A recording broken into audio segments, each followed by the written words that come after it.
don't know if I need the microphone, I'll try to do it this afternoon. So thank you for coming this afternoon. John David is my name, and George is my uncle, as is uncle of many of us here today. My sister Irene's also been instrumental in helping get this all today together, so thank you. I'd like to invite and welcome obviously the federal member for Moncrief, Angie Bell, the RSL Gold Coast District President Pat Farron, the RSL Sub-Branch President John Riebling, also Rodney Tagg and Sandy Riebling, and also the Tweed RSL President John Griffin. Don't think I've missed anyone else. Returned servicemen, women, ladies and gentlemen, family and friends, thank you for coming this afternoon to mark this milestone. Australia's association with the war has its origins obviously in our Commonwealth's commitment to declare war in Germany in 1914. And Australian troops were mobilised and fought in some infamous battles. We obviously hear of Gallipoli, Fromelles, Pozieres, indeed many other places in the Western Front, France and parts of Europe. Many lost their lives in service for the country, and today we remember them in some ways. And my family was no exception to this.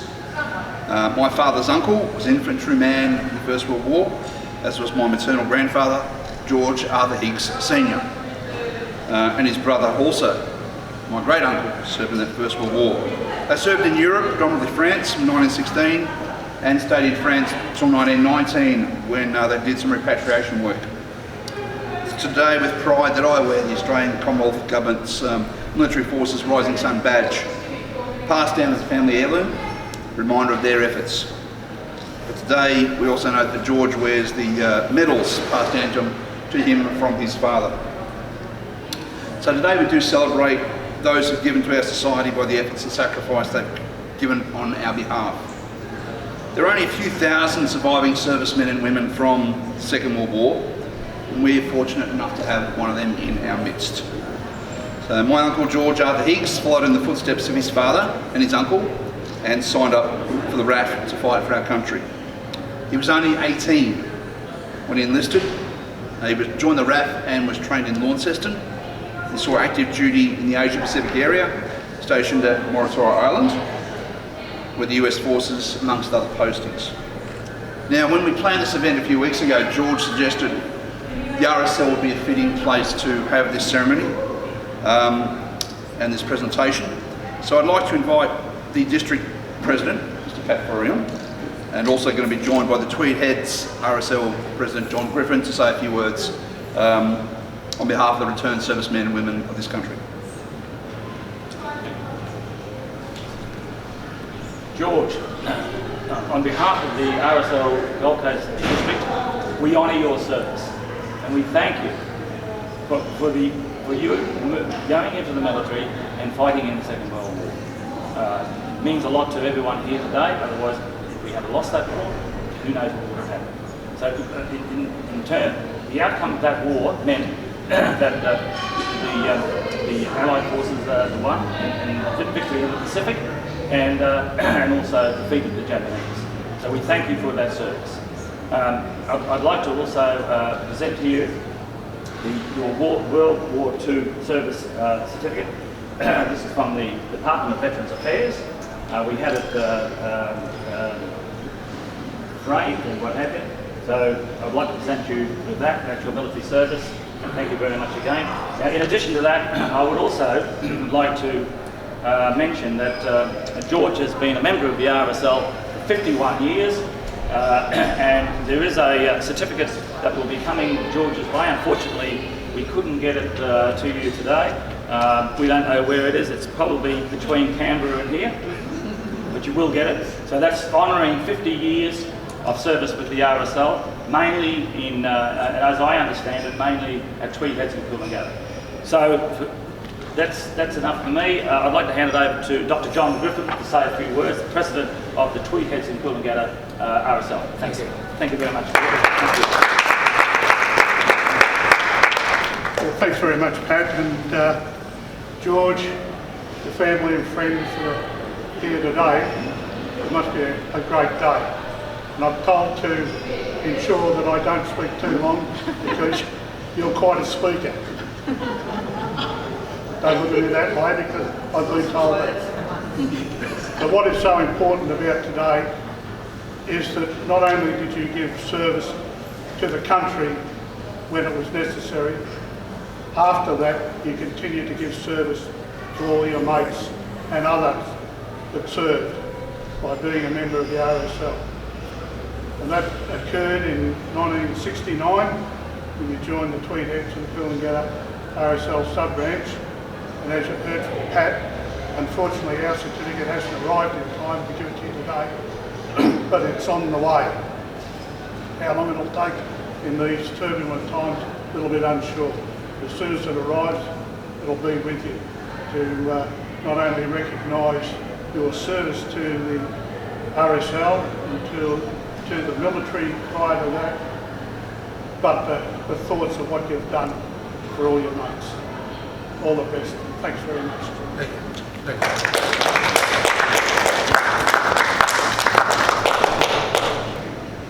Thanks, Pat, and thank you, John.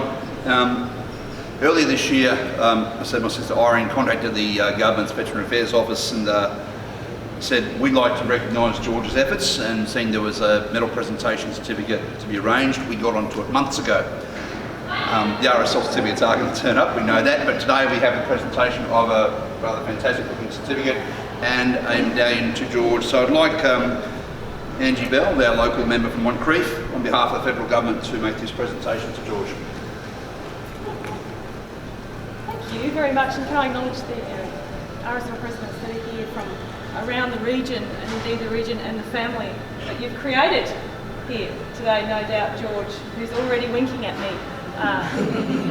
Your family and friends who must be so proud of you here today for what you've achieved in your lifetime. And I remember when you joined the RSL 51 years ago, when I was one.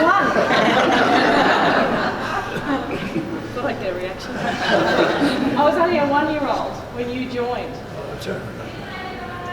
And the life that I've enjoyed as a young person growing up, and indeed the life that all of us have enjoyed, were because of you and your efforts during the war and your comrades. And the Commonwealth thanks you for that service and the difference that it has made to our great country today. We're facing difficulties now, probably difficulties that you're probably the only person in this room who has faced the difficulties that we are now facing as a nation.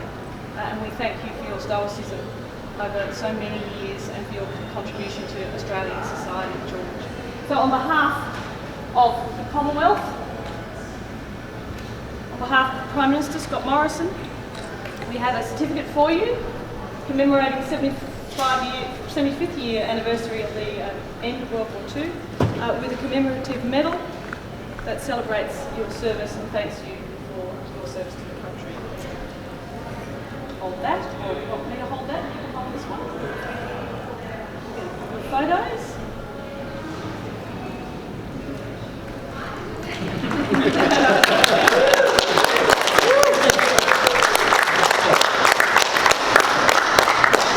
That one, George, is a commemorative medal. So it won't go on your lapel there, but it's quite heavy. Get it out of there. It's quite heavy. Don't break it. You can feel that one.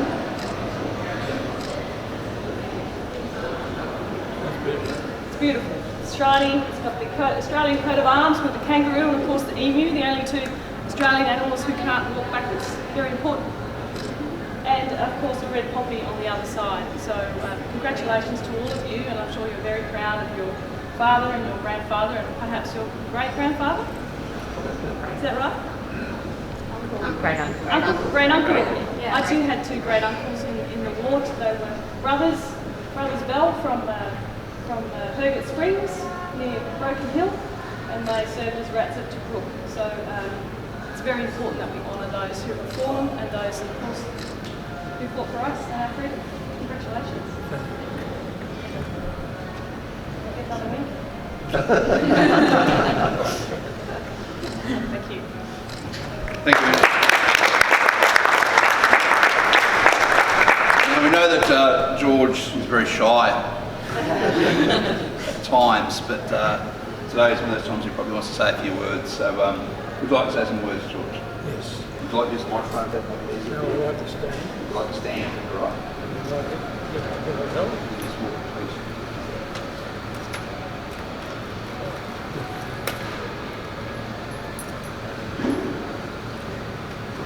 Oops. I've done that on purpose. On goes the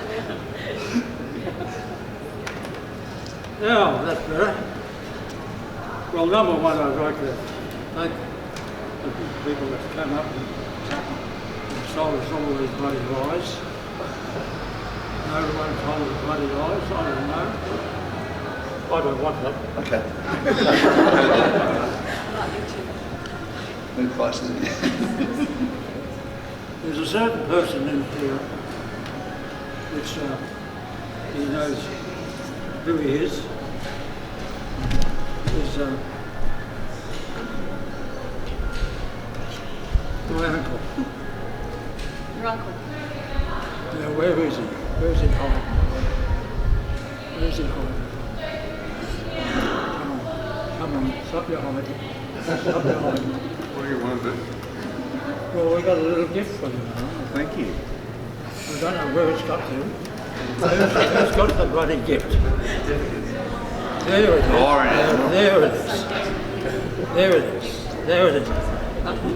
Any of you ever seen this wonderful gift? You seen them? Aren't they beautiful? And that's all for your family.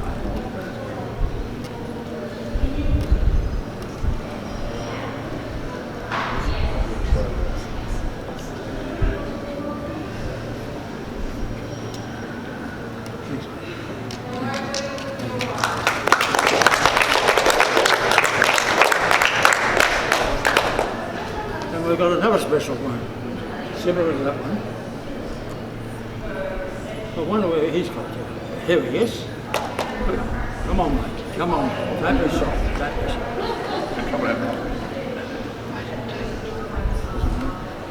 Now, I want to know, isn't it beautiful? Isn't it? Isn't it? Come on, say yes. Mate, it's my great pleasure to present this wonderful thing for you. He's been in the army for many, many years. As you can see that with these things here, well, he must have been a pretty naughty boy. It's my great pleasure, mate.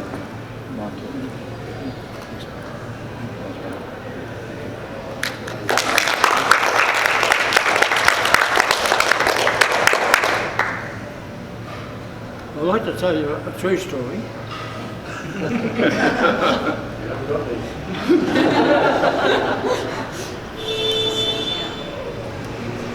I done my first thing in the, I'll get it in a minute. You're such a lovely man, with such a lovely voice. I Would you? want to believe you. The microphone. Yeah, okay. Give me the microphone. Yes. John, do you want to? Yeah, thank you. Can you hear? Yes. In that case, I'm going home. In the Second World War, I was 18 at the time, and I was sent to an area to learn how to fly a plane. It was one of those things that stunned us because of the fact that we'd never been in a plane before. And the other thing about it was in Tasmania. And in Tasmania in those days, nearly all the young fellas had gone to the main war. So basically, when we turned up, we were about the only young blokes there. And there was a lot of bloody girls there. No idea how many girls were there. And the thing was that we had to, there was 6, I think, this group of girls working together. And they used to always come around dancing and everything like this. And I ended up with something in my belly, true story, something in my belly. And I rushed off to an ambulance, and something that was worrying me, I don't know what it was.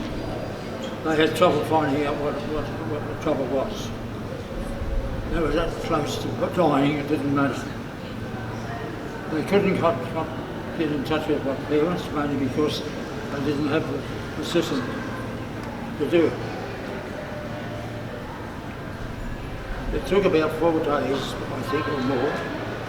But these 6 girls that worked together, they ended up, one of them said, we ought to go down to the church when we finish and light a candle, which they did. On the 4th day, you won't believe this, I ended up surviving. Now, you wouldn't realise it. The most amazing thing I found out in the early days of the war was the fact of friendship, a wonderful friendship. People don't realise it, that the type of friendship you have, and it's a lifetime friendship. And now we've reached a stage, there's only a handful of us left. As I can remember with my dad, on Anzac Day, the first Anzac Day after winning the Second World War, all us young blokes danced, I should say, with our fathers. We were told we weren't allowed to do it. For some unknown reason, they didn't stop us. So there we was on Anzac Day with our fathers. And sadly enough, many of the families had lost their fathers. I remember, I'm having trouble, as you imagine. I remember the next year,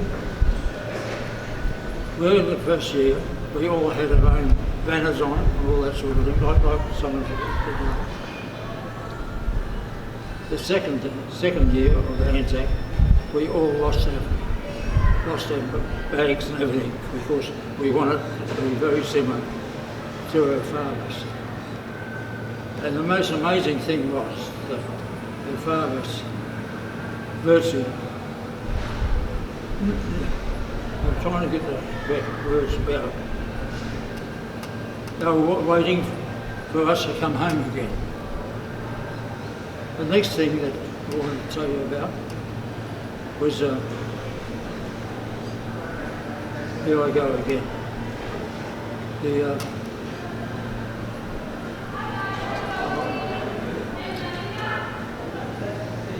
I'm trying to get the right wording for this, which I unfortunately I can't get. But the bondship in the services was outstanding.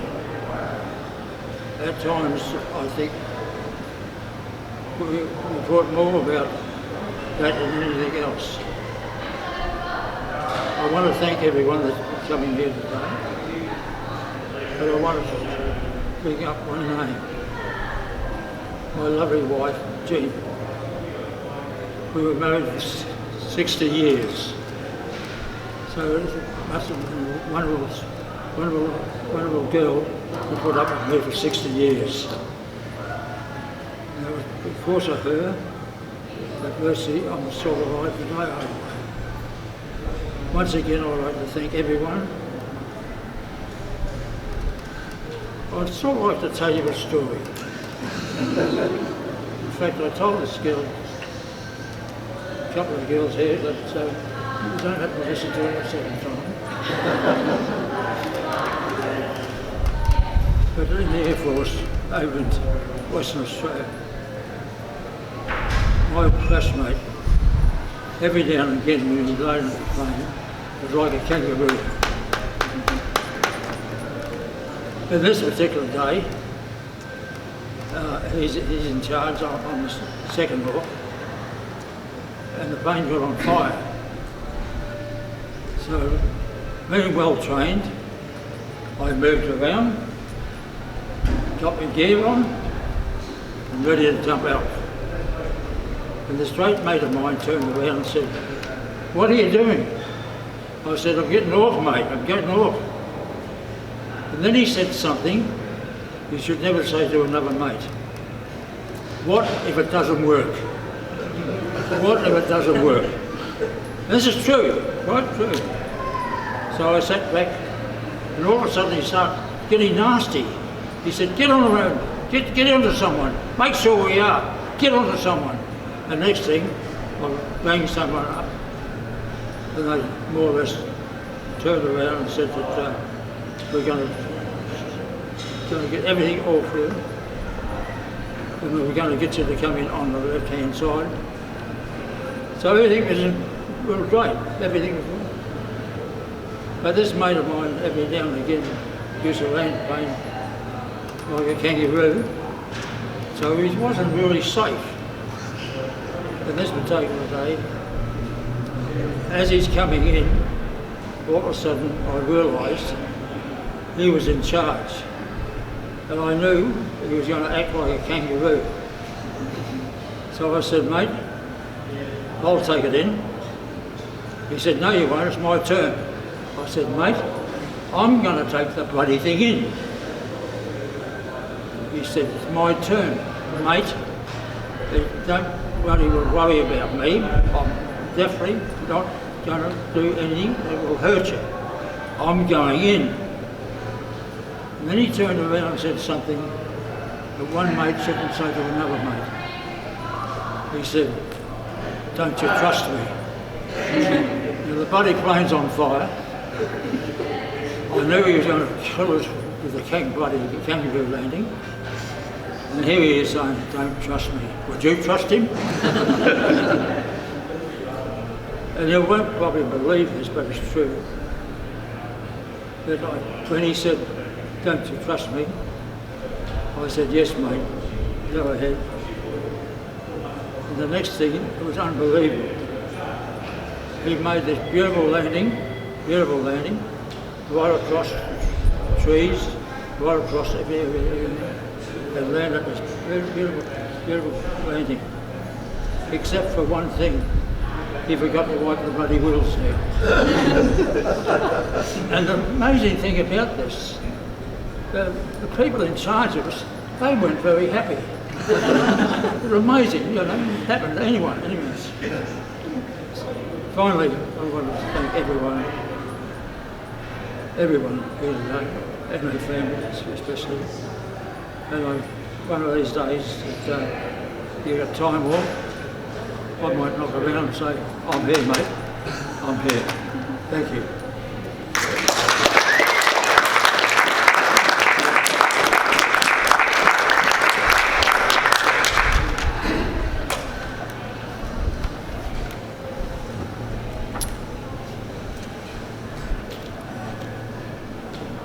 Thanks, George. Thanks, Cindy. The program that George gave to some of the RSL members and to Robert was actually, as I mentioned before, when my grandfather, or George's father, stayed in France. They celebrated the first Anzac Day in France, and on that program is a picture of the French girl, an Australian soldier, and the French and Australian flags. I've seen the original of that document, so it's a bit of a rare one, but it was one of the first memories that George's dad brought back from France when he returned as a soldier from the First World War. And George has got lots more stories from the Second World War he's told us over the years. And obviously those who are his family know about George's involvement in the Lions Association as an international director. And he mentioned Jean, who died a few years ago now, but been married for 60 odd years. So it's a lifetime romance, lasted from the war, started in the war, and been going all his life. And today we pay tribute to George. Behind me here is some of the pictures and bits and pieces George just mentioned about his wife. He's got some pictures of the Air Force early days, one of the planes he used to fly, would you believe? And so please, as we go away this afternoon, thank you again for coming. Thank you for Angie for coming from the federal member. Moncrief, thank you for the RSL representatives of different departments. And family and friends again, thank you for coming today to celebrate this milestone with George. Pleased that... Is it finished, mate? I've finished now. There's one thing, have a look at those things. Have a good look at it. Have a good look at it. That was in France, after the war.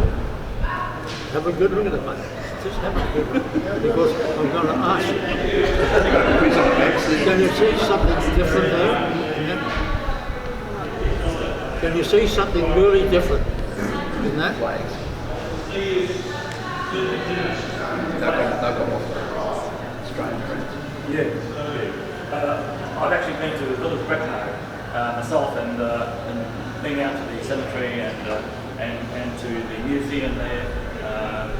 It's a magnificent thing to do. If anyone is in France, not far from Paris, these days it's a bit difficult to get there, but it's not far. It's a day's trip. You go right along the western front, maybe stay overnight at Amiens, and you can see the whole lot. It's just fantastic. Well, when you have a good look at that, you will find, if you have a look at it, there's no English flag in it. And that was after the war. It was amazing, the fact that there was no flag in that there. And it was mainly because they didn't go back to England a lot of them, but a lot of them went to France. And that's why you got the French girl and the Australian girl. Yeah, thanks. Thank you, everyone. Thank you, George.